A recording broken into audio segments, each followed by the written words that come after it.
खबर यमुना से जुड़ी, जिसको साफ करने की तमाम कवायदें यहाँ पर लगातार जारी हैं। यमुना में पर्यटन को बढ़ावा देने की पहल अब शुरू कर दी गई है। यमुना नदी में क्रूज चलाने को लेकर अब MOU साइन कर लिया गया है। IWAI और पर्यटन विभाग के साथ ही समझौते पर हस्ताक्षर भी हो चला है। दिल्ली में यमुना पर फेरी क्रूज सेवा अब शुरू होगी। सोनिया विहार से जगतपुर के बीच क्रूज सेवा की शुरुआत होगी। हालांकि अभी फिलहाल युद्ध स्तर पर यमुना को साफ करने की तमाम कवायदें यहां पर जारी हैं।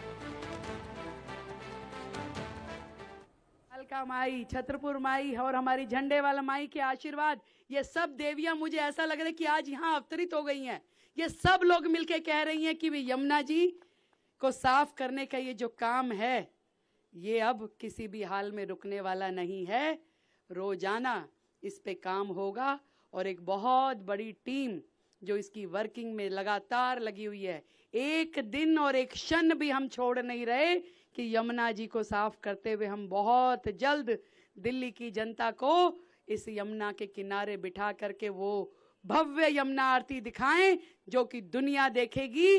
और एक तरफ बनारस की गंगा आरती और एक तरफ दिल्ली की यमुना आरती, हजारों हजार लोग उस सनातन के हमारे संस्कृति को देख पाएंगे, उसको महसूस कर पाएंगे।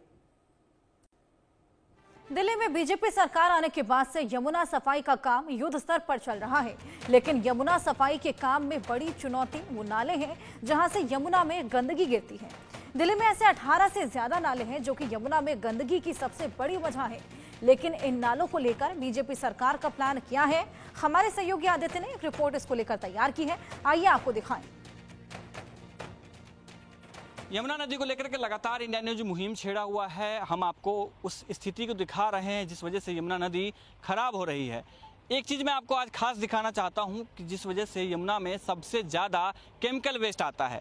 यमुना में जब पल्ला से होते हुए यमुना दिल्ली की तरफ बढ़ती है और उसके बाद जब नोएडा की तरफ बढ़ती है, इस 22 किलोमीटर के पैच में लगभग 80 जो प्रतिशत कचरा है वो हम मानव यहाँ पे दिल्ली में देते हैं। उसमें जो सबसे बड़ा कारण है वो 22 नाले हैं जो दिल्ली में यमुना में आकर के मिलते हैं। मैं उसी एक नाले के पास में खड़ा हूं और ये मेरे आप बाएं तरफ देख सकते हैं, ये सहादरा ड्रेन इसको कहते हैं। और दिल्ली में सबसे ज़्यादा दूषित और सबसे ज़्यादा केमिकल वेस्ट वाला जो नाला है वो यही है। और ये जा करके फिर यमुना में मिलती है और मिलने के बाद वहाँ पर यमुना को सबसे ज़्यादा खराब करता है। आप देखेंगे कि वहाँ देखेंगे जल जीवन किस तरीके से है, जानवर किस तरीके से इसी नाले के माध्यम से होते हुए गुजरते हैं।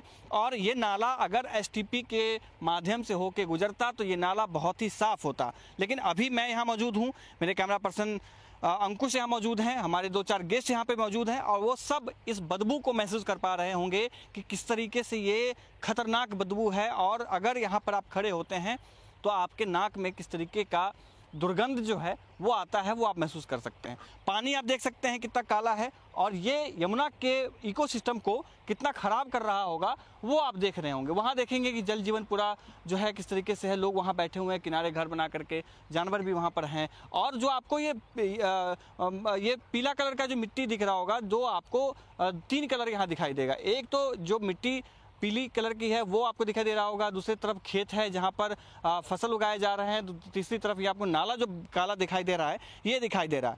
हम यही आज बात करेंगे कि ये जो कितना गंदा हो सकता है, क्योंकि केमिकल वेस्ट सबसे ज़्यादा यहीं आता है। सचिन हमारे साथ में है। सचिन, एक बात बताइए कि ये नाला सहादरा ड्रेन है, सबसे ज़्यादा गंदा ये करता है, आखिर ये स्थिति ऐसी क्यों है यहाँ की? देखो, इसकी स्थिति के साफ कारण है लोगों का सरकार के प्रति सवाल ना उठाना। क्योंकि जो हजारों करोड़ रुपए जो टैक्स के रूप में देते हैं तो लोगों की भी जिम्मेवारी होती है, तो वो अपनी जिम्मेवारी से बच नहीं सकते।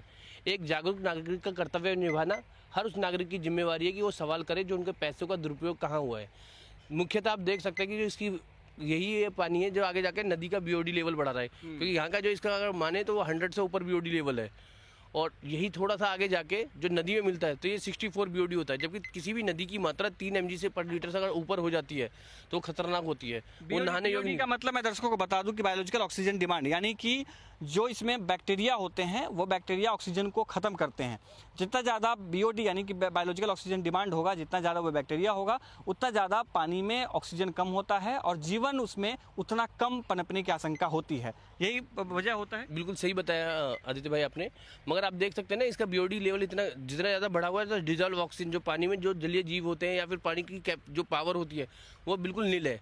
और आपको यकीन नहीं होगा, जो आपने कल पल्ला की स्थिति दिखाई थी उसमें और इसमें ज़मीन आसमान का अंतर, जैसे आपने बताया था ना स्वर्ग और नर्क, तो यही आपका नरक है और जो आपने दिखाया था वो स्वर्ग है। क्योंकि नदी की जो स्थिति इतनी पावरफुल, जिसे जीवनदायिनी कहा गया था, जिसको सच में माँ का दर्जा मिला था, वो नदी आपने जो पल्ला से दिखाई थी वही थी।